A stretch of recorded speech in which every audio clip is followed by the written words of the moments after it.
সশস্ত্র বাহিনী কোনো ব্যক্তি বা প্রতিষ্ঠানের নয়, তেমনি সশস্ত্র বাহিনী কোনো দলের, কোনো ইসলামিক অর হিন্দু অর হলো খ্রিস্টান কোনো ধর্মের নয়।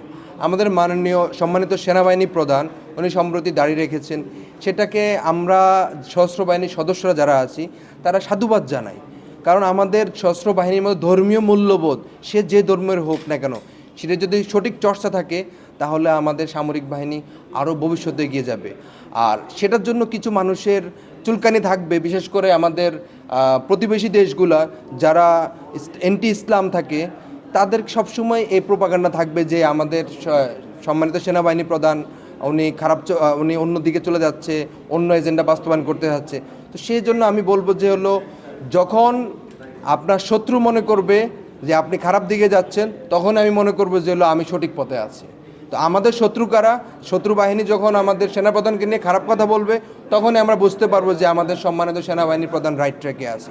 এবং উনি যে উদ্যোগ নিয়েছে যে ইসলামের 4 খলিফার নামে বাংলাদেশে যে 2য় ব্যাটালিয়ন হয়েছে, সেটির উদ্যোগ আমি মনে করবো একটি ইতিহাসে অমর হয়ে থাকবে। কারণ কোনো একজন সেনাপ্রধানের সে গার্ডস হয় নাই যে ইসলামের যে 4 জন বীর যোদ্ধা ছিল, যে 4 খলিফা, যে তাদের নামে ব্যাটালিয়ন হবে।